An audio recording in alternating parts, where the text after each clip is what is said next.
discussion of living happier with. I'm so excited to be here with one of my coaching clients, Michelle Petrel. Hello! And we're going to be talking about how Michelle lives happier and some of the struggles and victories she has had with doing that. So, Michelle, thanks for coming. Oh, thank you. My first question is, what does living happier really mean to you? Living happier to me, it really, oddly enough, doesn't necessarily mean being happier all the time. All the time.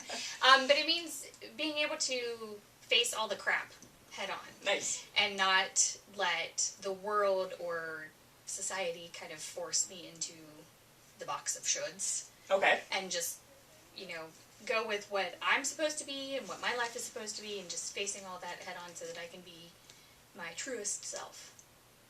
Nice. I like that answer. Thank you.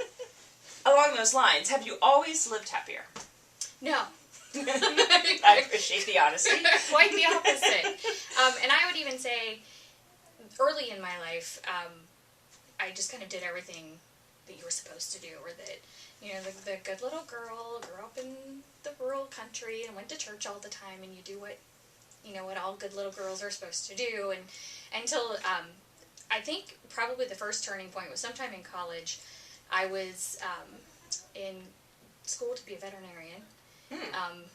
Had great grades and good at science, and well, of course, if you come from a farm and you're good at science, aha, yes, you're going to be a veterinarian, because what else could you do? And turns out I have a really low tolerance for ick. Okay, which wouldn't mix well. No, bad.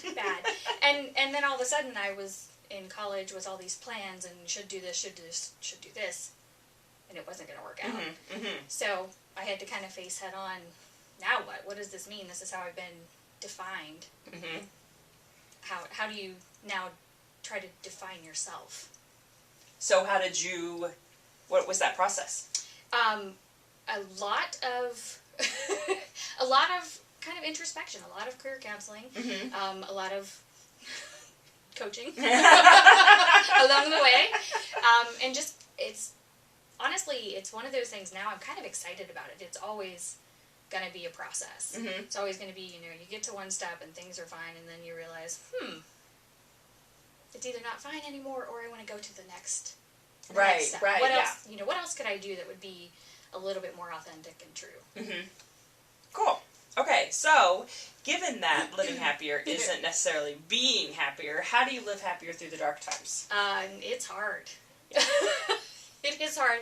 And now, case in point, now I'm pretty much broke. I don't have a job. I'm a little bit overweight.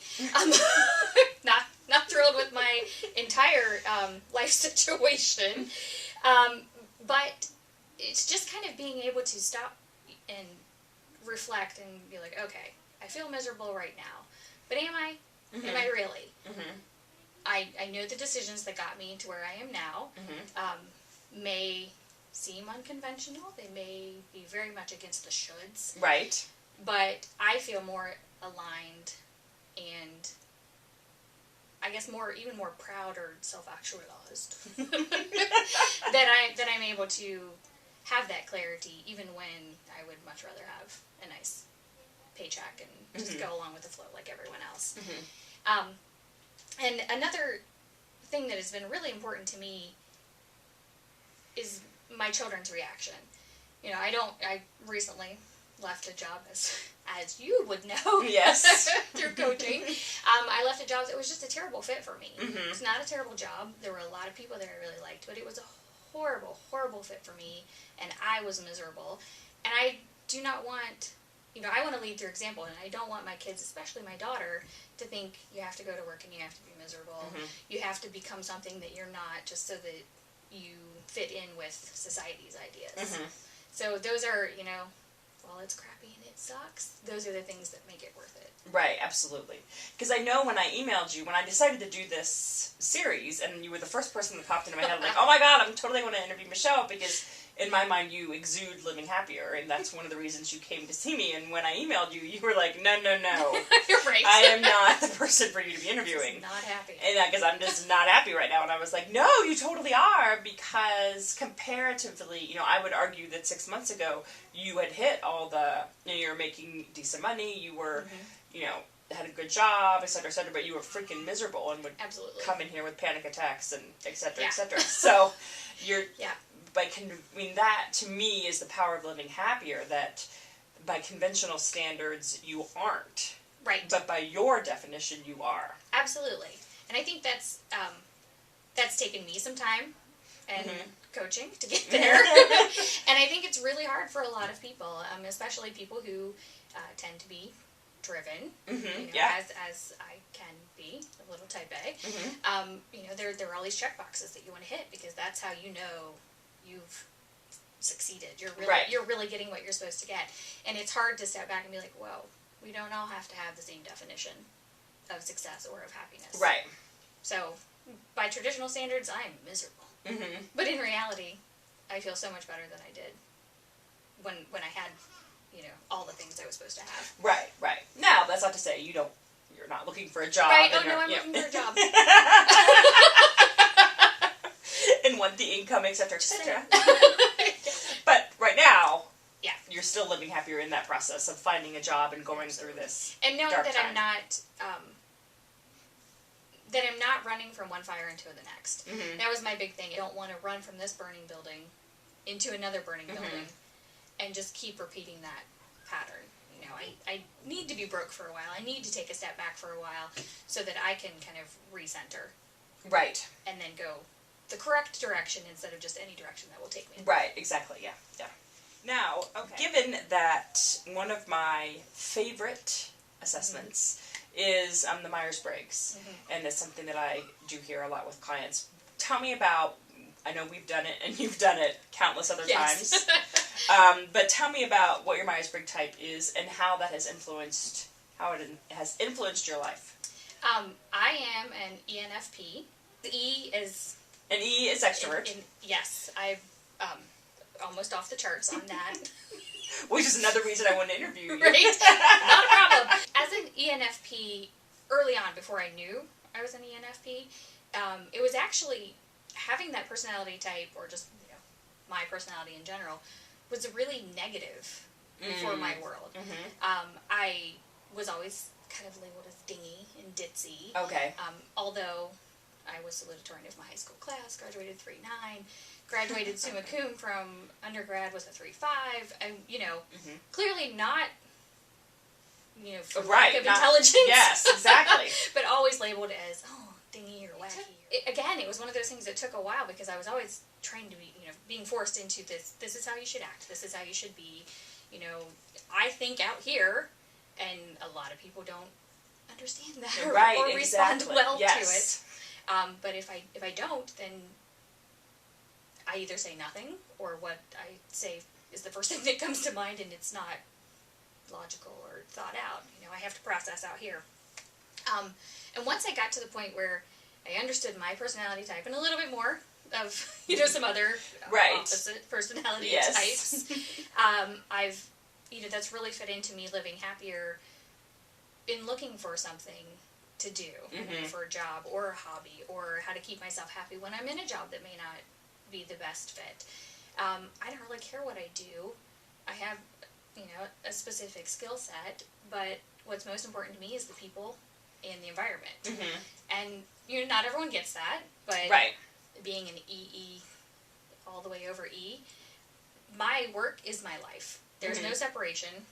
And if I go to a place that sucks the life out of me every day, I have no way to regenerate that energy. So it just becomes a spiraling misery for everyone. Right, exactly, It took a lot of the negativity for me to, seek out some coaching and be like, why are these situations affecting me the way they are? Why am I reacting the way I am? Why does sitting near this person cause me anxiety? Right, and it's just based on energy and where we find the energy or not. Yeah. Because that's what I think, knowing your Myers-Briggs type, like every client that I have that goes through it is like, that explains, and it's like, that's why this is so hard, or that's why this person doesn't get me, or I don't get along with that person, or whatever. Right.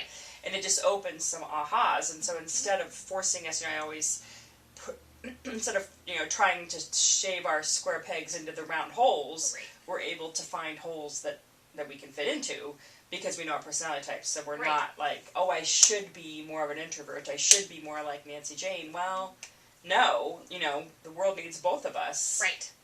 Exuding our gifts. Exactly. And I, as you said, I've been through the Myers-Briggs. Mm-hmm. I think maybe 7 times. Wow. Like, I'm an ENFP. Right. I know it. But until I went through the exercises with you, it was always more focused on me, which is fine, you know. So I understand a lot about my personality Right, type. I understand what I need, but there was less so with how does that work with other people, Mm-hmm. and where does that interaction and what different types of interactions with other types cause the friction or even anxiety with a Mm-hmm. friend. And through the conversation, I can't believe the number of ahas that I had. Even though I know my type, I know Right. a lot of other people's types. I've learned how to deal with different things. But one of the biggest things that came out for me was my husband and I are both P's. Ah.